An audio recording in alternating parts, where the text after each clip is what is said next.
سلامات دق عبيتي خمي يرفيلكم خمي وعلكم كمي مسيخم ببزلخم مساحات هزبتات تقراي نا هزبتات إرترا وغاناتنا ببزلخم عالم ببزلخم مساحات سلام كتكونوا نتمنيخو ناي لما أنت سوني تي أبديت مسئي زلخو موزحتوي أو أبزناي هيزي خلطة سلسة معلتات نارينا يزقنينا ويدما قدمي 5-6 معلتي زوج أخواناي بلصقنا سالالفا حيز خان تايم معرات يقبر له صدائي انتاي كخساره خسير له سراوي تግራይ امنتاي له سراوي السودان انتاي يقبر له خمون وغناتنا إرترا سراوي إرترا تناي صمدو توغيسو زرينايو ابزي خلته معلتي وشتي بناي سنعفه جنبارات انتاي له ناي سراوي إرترا ون بناي معراب بأمن حجر كارتات انتاي من قسقاسن من معراين يقبر له تمجرش خين ابينا نخرج لنا تزوانا تايو صقماتن تايو صبغ نغراتن إلا خن بناتي ريتوس مسيكم بنه ولا معدي ما سلام تكون الله يمنه وغراتنا إرتراويان أيهم تنفرو أرسنا حيبي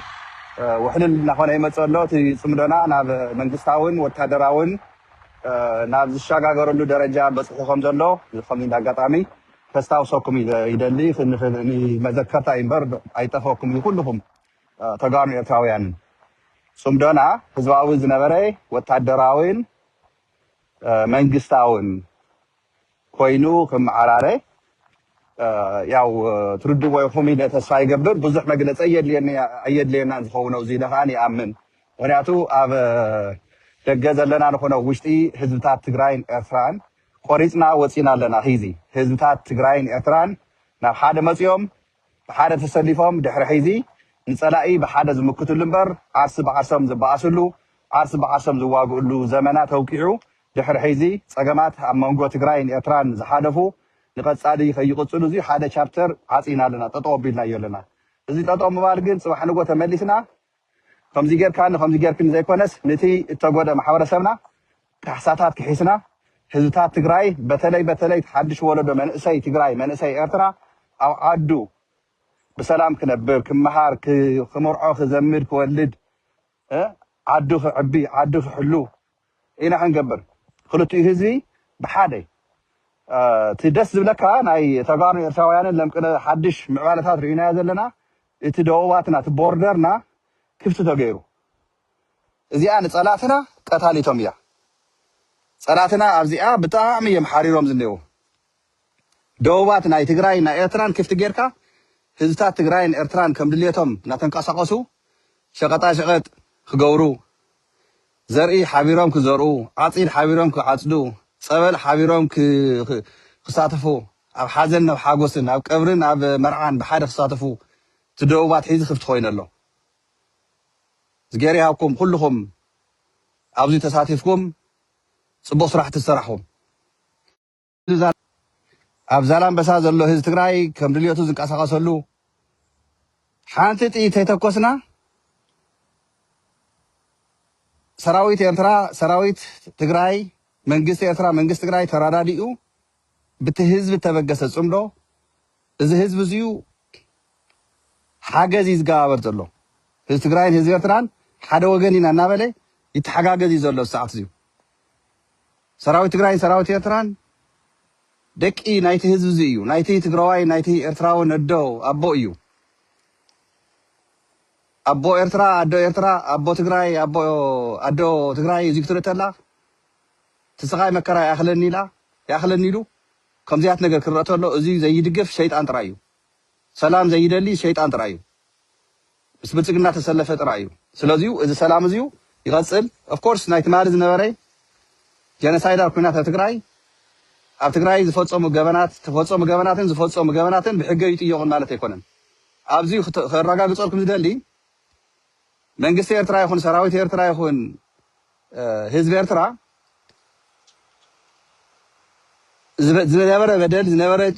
ስቃይ መከራ ኣብዚ ተሳተፈ ኣብዚ ኢዱ ዘእተወ ኣይሕተትን ኢሉ ዝንቀሳቀስ ከም ዘየለ ኣነ ዝፈልጥ እዙይ ንክንገብር ግን እቲ ህዝቢ ሰላም ክፈጥረሎም ቀደም መንግስቲ ናይ ክልቲኡ መንግስቲ ብሰላም ክመርሐና ክእል ኣለዎ ናይ ክልቲኡ ወታደር ኢድን ጓንት ኮይን ብሓደ ክሰርሕ ክኽእል ኣለዎ ነዚ ህዝቢ እዚዩ እናባእሰ እናቃተለ ዝመፀ ናይ ሽዋ ሓይሊ ተረዲኡና ኣሎ ሒዚ ካብ ኬንያ ካብ ሜዳጋስካር ተሰደደ ኦሮሞማ ዓባይ ኦሮሚያ ኩሽ ኤምፓየር ክሃንፅ እንተኮይኑ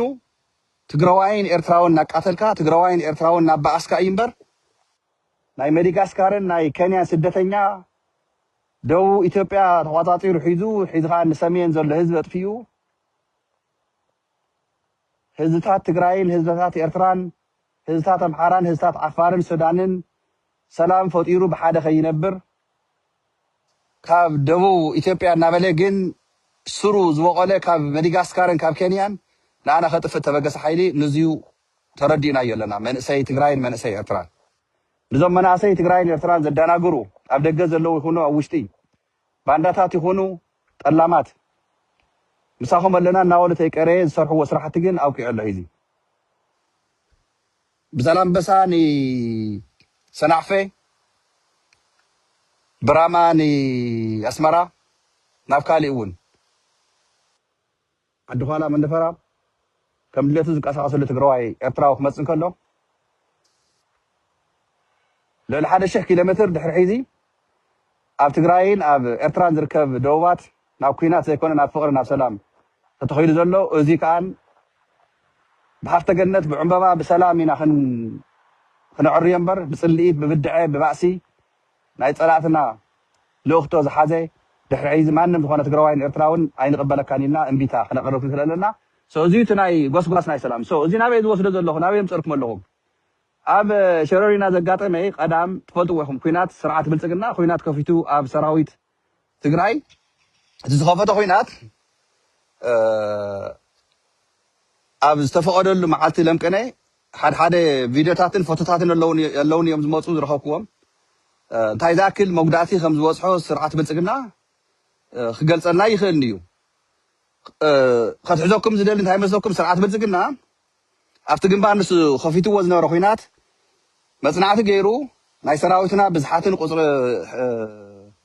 እንታይ ዝኣክል እዩ ኣብ ምንታይ ከም ዘሎ መፅናዕቲ ገይርዎ ዝነበረ ንሕና ግን እናተኸታተልና ኢና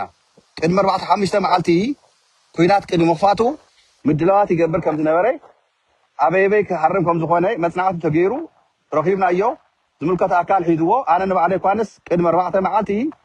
ኣብ ፌስቡክ ከምዚ ወፅየኒ ሒዙ ወፅየ ተዛሪበ እየ ትእዛዝ ከም ዘውረደ በበይ ከጥቅዕ ከም ዝኾነ ጎበዛት ዝኾኑ ኣብቲ ውሽጢ ናይ ብልፅግና እውን ኣብቲ ናይ ውሽጢ ናይ ተከዘዘብ ናይ ብልፅግና ኮይኖም ዝሰርሑ ግን ኣብኡ ሪኢኹም ናይ ተጋሩ መሓውር ናይ ኤርትራውያን መሓውር ሰፊዕ እዩ ኣብዚና ጎበዛት ባይዘወይ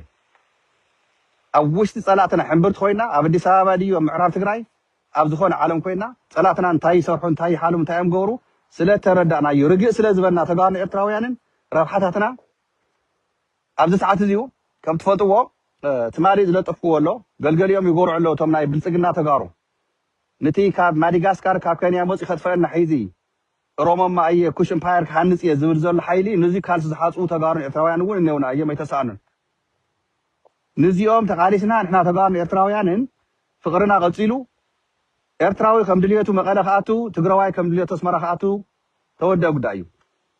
ውልቀ ሰባት ክዓብዱ ውልቀ ሰባት ከጉርዑ ይኽእሉ እዮም እዚ ግን ንሕና ይምልከተና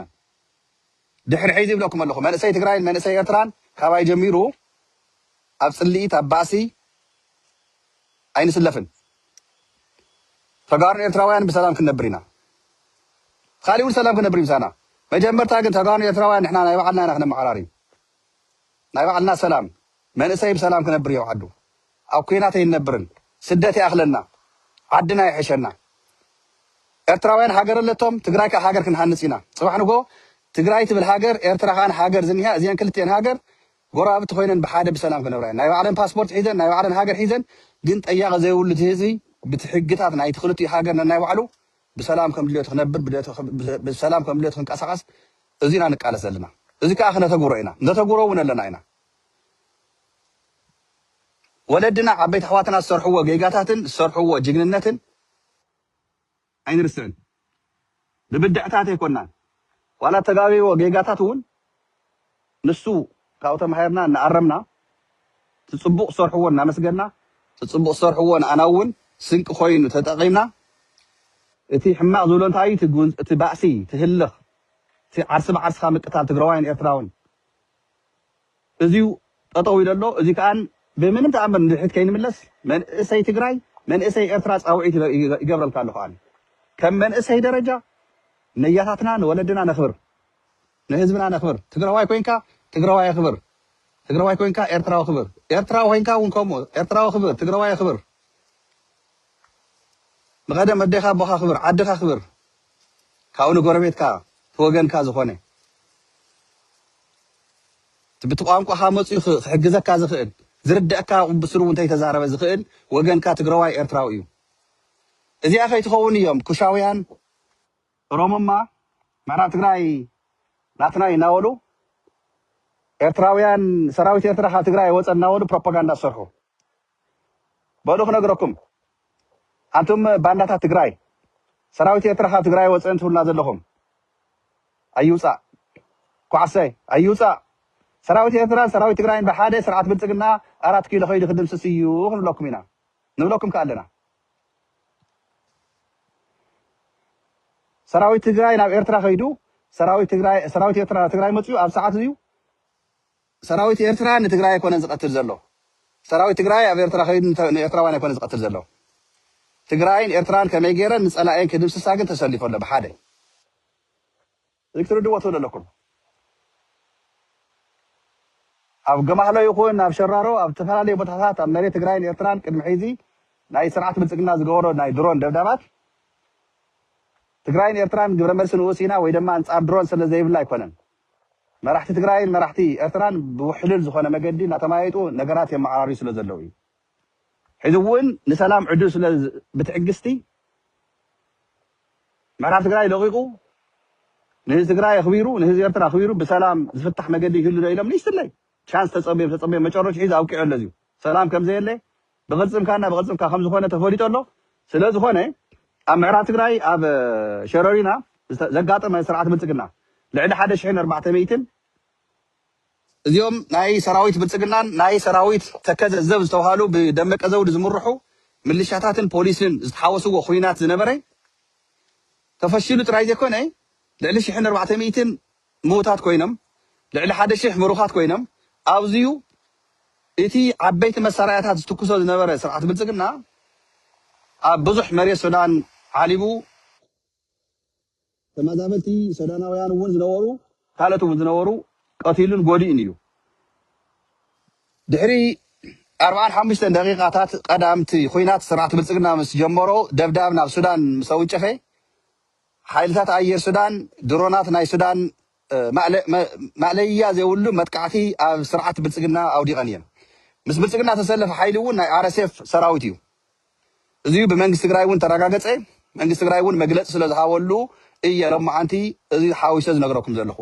እወ ናይ አርኤስኤፍ ብምዕራብ ትግራይ ገይሩ ምስ ሰራዊት ብልጽግና ተሳቲፉ ኣብቲ ናይ ሰራዊት ትግራይ ውግእ ነይሩ እዩ ነዚሁ ሰራዊት ሱዳን ብኣየርን ብታንክን بدرونن معليا ذي والمدقعتي ناي بالسجنا سراويت ناي عرسيف سراويت ناي تكذب سراويت لعلش حين 400 نتغلايم توم هو توم سان توم خافتم إيدم زهاوز رخونا يحاوريتاتون بتعم زقرنيو معرات تجراي زلو حايلتات مكل خال سراويت تجراي دمسيسكا عرس تجراي نقدارف قرص بماسنجر تدور ليش لايف ترينا لهم يتقامل يا زلخو لايف نحلخو ديم عايز حالي لخو قعكم دليكم بتعمي زقرمن قلت هيزس دغاغ تدول لهم سوال قدفو بليز تناي سودان اير حيلي ناي درونات انصا درونات مدقعتي واغا زخفله اتي زمرحز نبر جنرال ناي بلصقنا لما عتي تغير له تخسارا غير إلى لنا قال عندي معات رئيسات حدا رئيسا سقيله قلقليكم واچواچ لكم قالوا يا معات رئيسات حيز موطني فوتوتات ያው ምሳት ያውቁ አለሁ አይነም ከለጥፍ አይነም ከጽንሕ ጽንሒለ መጣኩም እየ ግድ ያውልኩም ሰው ምዕራብ ግን ሰራዊትና መምዕራያት ገይሩ ግዴታ ዘለኻይ ቦታ ሁሉ ግዜ ክጸንሕ ይልካን ጸላይ ባልኻ ተማዓራሪ ባልኻ ክልኻል ጥራይ ዘኮነ ግን ምድምሳስ ተሰርሐሉ እግረኛ ሰራዊት ትግራይ ጅግና ዝኾነ ኩልኩም ሰራዊት ትግራይ ምስጋናክቱ ይግባኩም ሰው እዚሁ ኣብዚ ዝኸፈቶ ናይ ኢትዮጵያ ሚድያታት ሒዙ ተዘጋጂ መፅኡ ነይሩ ስርዓት ብልፅግና ኣብ ምዕራብ ትግራይ ዝነበረ 43 ኣርሚ ሰብዓን ደምሲሰ ዓወት ሓፊሰ እየ ኢሉ ናይ ህዝቢ ትግራይ ሞራል ክሰብር ህዝቢ ኤርትራ ሞራል ክሰብር ህዝቢ ሱዳን ሞራል ክሰብር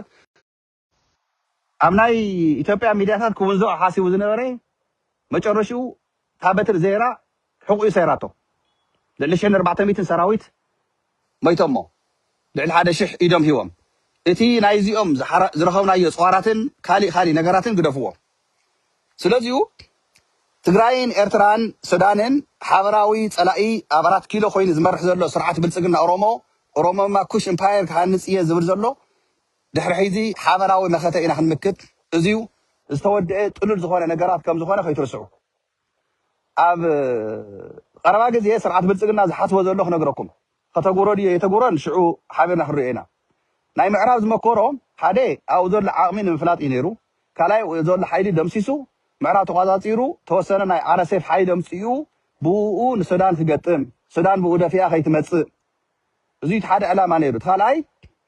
እቲ ናይ እምኒ ሓጀር ዘሎ ሰራዊት ኤርትራ ክንቀሳቀስ ድዩ ኣይንቀሳቀስን ክሕግዝ እዩ ኣይሕግዝን ንምፍላጥ ዝተገብረ ሽርሒ እዩ እዚ ከኣን መራሕቲ ትግራይ መራሕቲ ኤርትራ መራሕቲ ሱዳን ብውሕሉል መገዲ ስለ ሒዞሞ ዘለው ኣየኹም ናይ ኣየር ሓይልታት ናይ ድሮናት ክንመፁ ኢና ቀሲልና ክንርከበልና ኣየኹም ኣዛዊዑ ስርዓት ብልፅግና ብቆቦ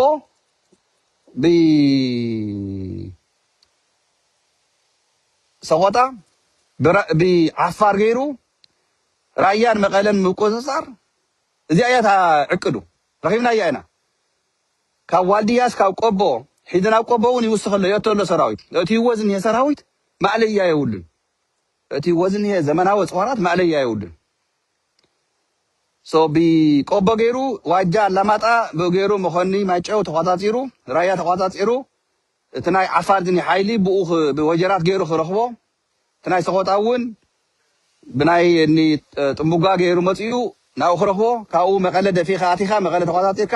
ትግራይ ኣብ ኢደ እያ ምዕራብ ትግራይ ሒዘ የኒኹ ሕዚ ተወሰነ ማእኸላይ ጥራይ ተሪፉ ኣሎ እዚ ከዓ ክንድምስሶ ኢና ኢሉ ፕሮፓጋንዳ ሰሪሑ ራዕዲ ንክፍጠር ኣብቲ ፅምዶ ንምፍራስ እዩ ዝኽየድ ዘሎ ትግራይ ተሰዓይራ እያ ሕዚ ኤርትራ ምሳና በቃ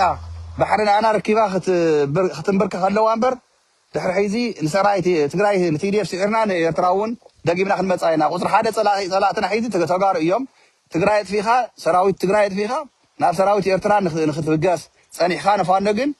ፀገም የብሉን ተባሂሉ ተዓቀደ ዕግድ ሒዝናዮ ኢና ረኺብናዮ ኢና ንፈልጦ ኢና ሰራዊት ትግራይ ሒዝና ግን ንዝጠራጠር ትግራዋይ ንዝጠራጠር ኤርትራዊ እንተልዩ ጌጋ እዩ ዝቃልሲ ግን ሓበራዊ እዩ ርግፀኛ እየ ክነግረኩም ሰራዊት ሱዳን ሰራዊት ትግራይ ሰራዊት ኤርትራ ሰራዊት ፋኖ ሰራዊት ዓፋር ሰራዊት ቅማስ ሰራዊት ኣገው እዚኦም ኣብ ሓደ መስመር ኣለዉ እቲ ቃልሲ ቃለየ ሓበራዊ እዩ ብደቡብ ትግራይ ዝውላዕ ኩናት ኤርትራ ከፊል ኣይትርእን ፈልጥዎ ዘለኩም ኤርትራ ከፊል ኣይትርእን ናይ ኢንተርናሽናል ሕጊ ዶ ኢንተርናሽናል ከምዚ ክብል እዩ ዶ እዚ ግደፍዎ ቁማር እዩ እዚዩ በዓል ዲኖክ እዚኣቶም በዓል ዲኖክ በልዎም ኢንተርናሽናል ሕጊ በዩ ልዕሊ 1 ሚልዮን ትግራዋይ ክቅተል ከሎ ልዕሊ 2.6 ሚልዮን ትግራዋይ ክፈናቐል ተሎ 2013 2014 ዓለም እንታይ ገይራ ኤርትራውን ግፍ ነይራ ትግራዋይን ኤርትራውን ክቃተል ክቅፅል ትግራይ ተመሊሳ ንኤርትራ ክትወግእ ዝኸድዎ ከይድታት ናይ ኩሻውያን ናይ ኦሮሞማ ስርዓት ብልፅግና መጨረሽኡ ግን ውሕልል ዝኾነ መሪሕነት ሰራዊት ትግራይን ሰራዊት ኤርትራን ኣይፋሉን ተባሂሉ ኣይኮነን የለን ድሕሪ ሕዚ መንእሰይ ትግራይን መንእሰይ ኤርትራን ዓርሲ በዓርሱ ምቅታል ዘይኮነ ዓርሲ በዓርሱ ሰላም ፈጢሩ ሓበራዊ መኸተ መኪቱ ስርዓት ብልፅግና ኣድዩ ኣብ መቃብር ብልፅግና እያ ትግራይን ኤርትራን ክትምዕብል ክትዕንብብ ስለዚ ትግራዋይን ኤርትራውያን ኣብ ሰዓት እዚዩ ኣየኻ ውፈ ተበገስ ተሰለፍ ምስ ህዝብኻ ምስ ሰራዊትካ ምስ መንግስትካ ምስ ዓድኻ እቶም ውሕዳት ዝኾኑ ዝዕገርግዱ ዘለዉ ብደገ ኮይኖም ዝዓፍሩ ዘለዉ ሻዕብያ ሕወሓት እናበሉ ፅባሕ ንጎ መልሓሶም ባዕሎም ክቆርፅዋ እዮም መልሓሶም ባዕሎም ክነኽስዋ እዮም ብጣዕሚ ይርብሽና ስለ ዘለዉ ላይቭ እናሃለኹ ብዚ ከቋርፆ ይቕረይታ በብዘለኹም ሰላም ኩንለይ ክንዕወት ምዃንና ከይትጠራጠሩ ሰራዊትና ተዳልዩ ዘሎ ሰራዊት ኤርትራ ተዳልዩ ዘሎ ሰራዊት ሱዳን ተዳልዩ ዘሎ ጠንክሩ ኣየኹም ክንዕወት ምዃንና ከይትጠራጠሩ ኣብ ቀረባ ግዜ ፀላእትና ክቕበሩ እዮም ትግራይን ኤርትራን ሱዳንን ክትዕንብብ እያ ሰላም ትኸውን እያ ሰላም ኩሉ ለይ